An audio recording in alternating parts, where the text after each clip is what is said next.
ఓం నమో నారాయణాయ. మాఘపురాణం 13వ అధ్యాయం. శివుడు పార్వతికి మాఘమాస మహత్యమును వివరించుట. వశిష్ఠుల వారు మార్కండేయుని వృత్తాంతమును శివలింగాకార వృత్తాంతమును వివరించిన తరువాత ఇంకనూ వినవలనని కుతూహలుడై దిలీపునకు మరలా ఇట్లు ప్రశ్నించెను. మహాముని, ఈ మాఘమాస మహత్యమును ఇంకనూ వినవలనన్న కోరిక ఉదయించుచున్నది, కావున చెప్పండి అని ప్రార్థించగా వశిష్ఠుడు ఇలా చెప్పసాగెను. పూర్వం పార్వతీదేవిని శివుడును నారదునకు బ్రహ్మ మాఘమాస మహత్యం గురించి చెప్పి ఉన్నారు. కావున శివుడు పార్వతికి చెప్పిన విధమును వివరించెదను, వినుము. ఒకనాడు పరమశివుడు గణాది సేవితంబును నానారత్న విభూషితంబునకు కైలాస పర్వతమందలి మందార వృక్ష సమీపమున ఏకాంతంగా కూర్చుని ఉన్న సమయాన జగజ్జననియాగు పార్వతీదేవి వచ్చి భర్త పాదములకు నమస్కరించి, స్వామి, మీ వలన అనేక పుణ్య సంగతులు తెలుసుకొంటిని, కానీ ప్రయాగక్షేత్ర మహత్యమును మాఘమాస మహత్యమును వినవలనని కోరిక ఉన్నది. కావున ఈ ఏకాంత సమయమందు ఆ క్షేత్ర మహిమలను వివరించండి అని ప్రార్థిస్తున్నాను అని పార్వతీదేవి మహాశివుని కోరుకున్నది. సరే అని శంకరుడు మందహాసంతో ఈ విధంగా చెప్తున్నారు. దేవి, నీ అభీష్టము తప్పక తీర్చెదను, శ్రద్ధగా వినుము. సూర్యుడు మకర రాశియందు ఉండగా మాఘమాసమందు ప్రాతకాలమున ఏ మనుజుడు నదిలో స్నానము చేయునో అతడు సకల పాపముల నుండి విముక్తుడగుటయే కాక జన్మాంతమందు మోక్షమును పొందును. అట్లానే మాఘమాసంలో సూర్యుడు మకర రాశియందు ఉండగా ప్రయాగక్షేత్రమందు ఏ నరుడు స్నానం ఆచరించునో అతనికి వైకుంఠ ప్రాప్తి కలుగును. అంతేకాదు, జీవనది ఉన్నా లేకున్నా కడకు పాదం మునుగునంత నీరు ఉన్న చోట కానీ తటాకమందు కానీ మాఘమాసంలో ప్రాతకాల స్నానము గొప్ప ఫలాన్ని ఇచ్చుటయేగాక సమస్త పాపములు విచ్ఛిన్నమైపోవును. రెండవ రోజు స్నానం చేసిన విష్ణులోకమును పోవును. మూడవ నాటి స్నానం వలన విష్ణు దర్శనం కలుగును. మాఘమాసమందు ప్రయాగక్షేత్రమందు గల గంగానదిలో స్నానమాచరించిన ఎడల ఆ మనుషునకు మరుజన్మమనున్నది ఉండదు. దేవి, మాఘమాస స్నాన ఫలము ఇంత అని చెప్పడానికి వీలులేదు. మాఘమాసమందు భాస్కరుడు మకర రాశియందు ఉండగా ఏది అందుబాటులో ఉన్నా, అనగా నది కానీ చెరువు కానీ నుయ్యి కానీ కాలువ కానీ లేక పాదము మునుగునంత నీరున్న చోట కానీ ప్రాతకాలమున స్నానమాచరించి సూర్యభగవానునకు నమస్కరించి తనకు తోచిన దాన ధర్మములు చేసి శివాలయమును కానీ విష్ణు ఆలయమును కానీ దీపము వెలిగించి భక్తి శ్రద్ధలతో అర్చన చేసిన మానవులకు వచ్చు పుణ్యఫలం అంతా ఇంత కాదు.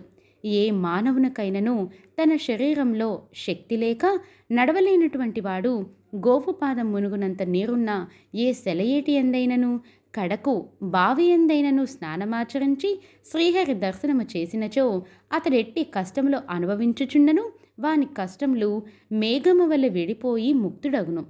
ఎవరైనను తెలిసి గాని తెలియక గాని మాఘమాసంలో సూర్యుడు మకర రాశియందు ఉండగా నదీ స్నానం ఆచరించిన ఎడల అతనికి అశ్వమేధ యాగం చేసినంత ఫలం దక్కును. అదియునుగాక మాఘమాసం అంతటా ప్రాతకాలమున నదిలో స్నానం చేసి శ్రీమన్నారాయణుని పూజించి సాయంకాలమున కానీ దీపం వెలిగించి ప్రసాదం సేవించిన ఎడల అతనికి తప్పక విష్ణులోక ప్రాప్తి కలుగుటయే కాక పునర్జన్మ ఎన్నటికీ కలుగదు. ఇట్లా ఒక పురుషుడేగాక స్త్రీలు కూడా ఆచరించవచ్చును. మానవుడు నరజన్మమెత్తిన తరువాత మరలా ఘోర పాపములు చేసి మరణానంతరం రౌరవాది నరకబాధలు అనుభవించుట కంటే తాను బ్రతికి ఉన్నంతకాలం మాఘమాసమందు నదీ స్నానం చేసి దాన పుణ్యములు ఆచరించి వైకుంఠ ప్రాప్తి పొందుట శ్రేయస్కరం కదా. ఇదే మానవుడు మోక్షము పొందుటకు దగ్గర మార్గం. కావున ఓ పార్వతి, ఇంకనూ వినుము. ఏ మానవుడు మాఘమాసము తృణీకరించునో అట్టివాడు ఎటువంటి బాధలు అనుభవించునో వివరించెదను. సావధానురాలవై ఆలకింపుము. నేను తెలియచేసిన విధంగా ఏ మనుజుడు మాఘమాసమందు ప్రాతకాలమున జపము కానీ విష్ణు పూజ కానీ యథాశక్తి దాన పుణ్యములు చేయడో అట్టివాడు మరణానంతరం సమస్త నరక బాధలు అనుభవించును. కుంభీ నరకంలో పడత్రోయబడును, అగ్నిలో కాల్చబడును, రంపముల చేత ఖడ్గముల చేత నరకబడును, సలసలా కాగు తైలములో పడవేయబడును, భయంకర యమకింకరులచే పీడింపబడును. ఏ స్త్రీ వేకువజాముననే లేచి కాలకృత్యములు తీర్చుకొని నదికి పోయి స్నానం చేసి సూర్య నమస్కారము విష్ణు పూజ చేసి తన భర్త పాదములకు నమస్కరించి అత్తమామలకు సేవలు చేయునో అట్టి ఉత్తమ స్త్రీకి ఐదవతనం వర్ధిల్లి ఇహమునందు పరమునందు సర్వ సౌఖ్యములు అనుభవించును. ఇది ముమ్మాటికి నిజం. మాఘమాసమందు ఏ స్త్రీ అటులా చేయదో అట్టి స్త్రీ ముఖం చూసిన సకల దోషములు కలుగుటయే కాక ఆమె పంది కుక్క జన్మమెత్తి హీనస్థితి పొందును. మాఘమాస స్నానమునకు వయోపరిమితి లేదు. బాలుడైనను యువకుడైనను వృద్ధుడైనను స్త్రీ అయినను బాలిక అయినను జవ్వని అయినను మాఘ స్నానం ఆచరించవచ్చును. ఈ మాసమంతయు కడు నిష్ఠతో ఉండిన కోటి యజ్ఞములు చేసినంత పుణ్యం కలుగును. ఇది అందరికీ శ్రేయోదాయకమైనది.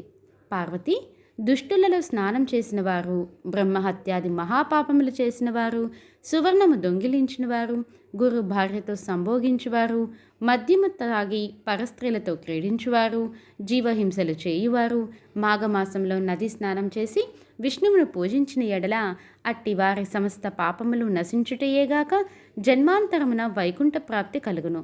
మరియు కులభ్రష్టులైన వారును, కించిత్ మాత్రమేనను దాన ధర్మములు చేయని వారును, ఇతరులను వంచించి వారి వద్ద ధనము అపహరించిన వాడును, అసత్యమాడి పొద్దుగడుపువాడును, మిత్రద్రోహియు, హత్యలు చేయువాడును, బ్రాహ్మణులను హింసించువాడును, సదా వ్యభిచార గృహములో తిరిగి తాలి కట్టిన ఇల్లాలిని కన్న బిడ్డలను వేధించువాడును, రాజద్రోహి, గురుద్రోహియు, దేశభక్తి లేనివాడును, దైవభక్తులను ఎగతాళి చేయువాడును, గర్వం కలవాడు, తాను గొప్పవాడు అను అహంభావంతో దైవకార్యాలను ధర్మకార్యాలను చెడగొట్టుచు దంపతులకు విభేదములు కల్పించి సంసారమును విడదీయువాడును, ఇండ్లను తగలబెట్టువాడును, చెడు పనులకు ప్రేరేపించువాడును, ఈ విధమైన పాపకర్మలు చేయువారులు ఎట్టి ప్రాయశ్చిత్తములు జరుపకనే మాఘమాసమందు మాఘమాస స్నానం చేసిన ఎడల వారందరూ కూడా పవిత్రులగుదురు.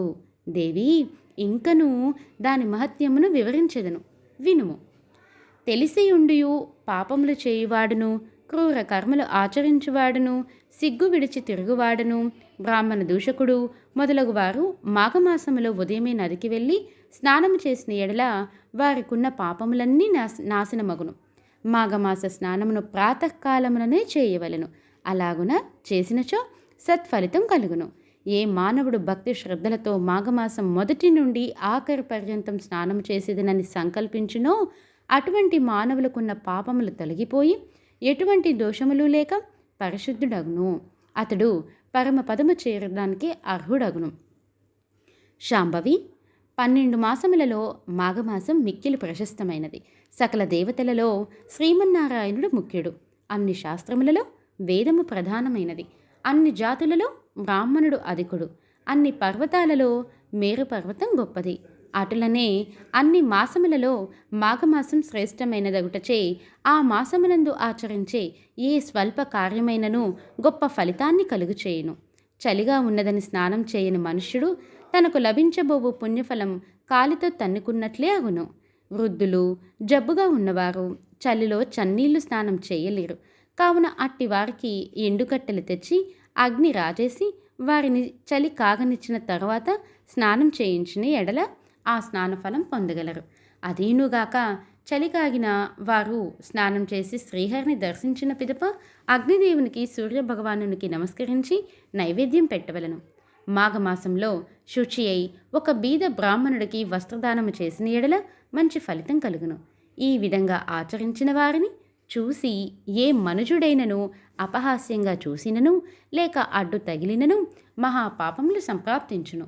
మాఘమాసం ప్రారంభం కాగానే వృద్ధులకు తండ్రిని, తల్లిని, తన భార్యను లేక కుటుంబ సభ్యులందరినీ మాఘ స్నానం ఆచరించినట్లా ఏ మానవుడు చేయునో అతనికి మాఘమాస ఫలితం తప్పక కలుగును. ఆ విధంగానే బ్రాహ్మణుని కానీ, వైశ్యుని కానీ, క్షత్రియుని కానీ, శూద్రుని కానీ మాఘమాస స్నానం చేయమని చెప్పిన ఎడల వాడు పుణ్యలోకం పోవటకు ఏ అడ్డంకులు ఉండవు. మాఘమాస స్నానం చేసిన వారికి కానీ, వారిని ప్రోత్సహించి వాళ్ళని చూసి కానీ ఆక్షేపించి పరిహాసములాడువానికి ఘోర నరక బాధలు కలుగుటయే కాక ఆయుక్షీణం వంశక్షీణం కలిగి దరిద్రుడగును. నడుచుటకు ఓపిక లేని వారలు మాఘమాసంలో కాళ్ళు చేతులు ముఖము కడుగుకొని తలపై నీళ్లు చల్లుకొని సూర్య నమస్కారములు చేసి మాఘ పురాణమును చదివి గాని వినుట గాని చేసిన ఎడల జన్మాంతరమున విష్ణు సాన్నిధ్యమును పొందును. పాపములు దరిద్రములు నశింపవలయునన్న కోరిక మాఘస్నానం కన్నా మరొక పుణ్యకార్యం ఏదీనూ లేదు. మాఘస్నానమును కలుగు ఫలితము ఎటువంటిదనగా 100 అశ్వమేధ యాగములు చేసి బ్రాహ్మణులకు దక్షిణలు ఇచ్చిన ఎంతటి పుణ్యఫలం కలుగునో మాఘమాస స్నానము అంతటి పుణ్యం కలుగును. బ్రాహ్మణ హత్య పితృహత్య మహాపాపములు చేసిన మనుజుడైనను మాఘమాసం అంతయు కడు నిష్ఠతో ఉన్న ఎడల రౌరవాది నరకముల నుండి విముక్తుడగును. కనుక ఓ పార్వతి, మాఘమాస స్నానము వలన ఎట్టి ఫలితం కలుగునో వివరించితిని. కావున నే చెప్పిన రీతిని ఆచరించుము. ఇది మాఘపురాణం 13వ అధ్యాయం సంపూర్ణం.